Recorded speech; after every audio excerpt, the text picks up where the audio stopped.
निशा रावल ने कल press conference करके पूरी डिटेल में बात की कि करण और उनके बीच की क्या तकलीफें हैं। निशा ने यह भी कहा कि असॉल्ट और हाथ उठाना तो बहुत छोटी बात है, ये तो कब से ही हो रहा है।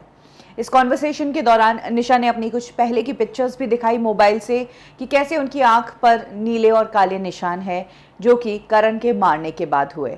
निशा ने कहा कि करण का अफेयर है, करण हाथ उठाता है, करण बच्चे की जिम्मेदारी नहीं लेना चाहता और करण ने मेरी ज्वेलरी भी बेच दी जो मुझे शादी में मिली थी। इसके अलावा निशा की सोशल मीडिया पर एक पिक्चर भी वायरल हो रही है जो तब की है जब उन्हें सिर पर चोट लगी थी और उसके बाद खून बहुत बहा था, चेहरे पर भी खून ही खून है। ये पिक्चर विचलित कर देने वाली है।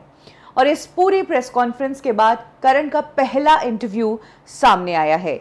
करण ने इस इंटरव्यू में क्या कहा, मैं आपको डिटेल में बताऊंगी। सबसे पहली चीज, जहां तक अफेयर की बात है तो करण ने इन खबरों को झूठा बताया है। करण ने कहा कि मैंने निशा के साथ धोखा नहीं किया है, मेरा कहीं भी अफेयर नहीं है, आप सबूत दीजिए और आप प्रूव कीजिए। करण ने यह भी कहा कि अब निशा को कुछ तो कहना पड़ेगा, ऐसे में इस तरह के इल्जाम लगना नेचुरल बात है। दूसरी बात, जहां तक सिर फोड़ने वाली बात है तो करण का कहना है कि मैंने सिर नहीं फोड़ा, मैं रूम में अपने मम्मी पापा से फोन पर बात कर रहा था तो पीछे से निशा चीखने चिल्लाने लग गई और उसने गालियां देना शुरू कर दिया और बाद में मुझे भला बुरा कहकर मुझ पर 2 बार थूक कर चली गई। मैं हाथ धोने और मुंह धोने गया, तब तक बाहर आकर देखता हूं कि निशा ने दीवार से अपना सिर फोड़ दिया। और निशा ने अपने भाई को भी यही कहा कि मैंने उसके साथ ये किया, जिसके बाद उसके भाई ने मुझे थप्पड़े लगाई और मुझे चेस्ट पर भी चोट आई। करण का कहना है कि अभी 21 मई को ही मैं कोविड से निकला हूं और अभी भी पूरी तरीके से ठीक नहीं हो पाया हूं। बॉडी मेरी बहुत वीक है, ऐसे में मेरी हालत ही ऐसी नहीं है कि मैं किसी से लड़ सकूं।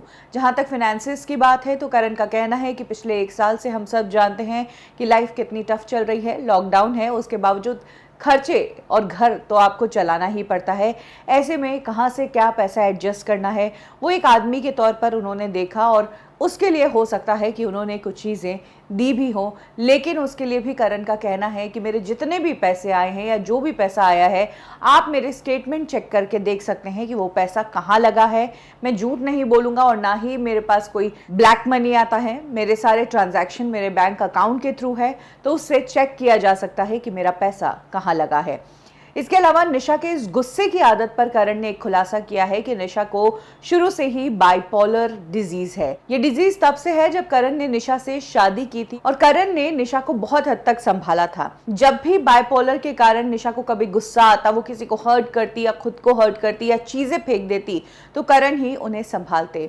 इसके बाद बहुत सारे डॉक्टर से मुलाकात हुई, तब पता चला कि अच्छा ये एक डिजीज है जिसे बाइपोलर कहा जाता है। इसके बाद निशा का इलाज उसी डॉक्टर से चला जिसने एक टाइम पर सुशांत सिंह राजपूत का भी इलाज किया था।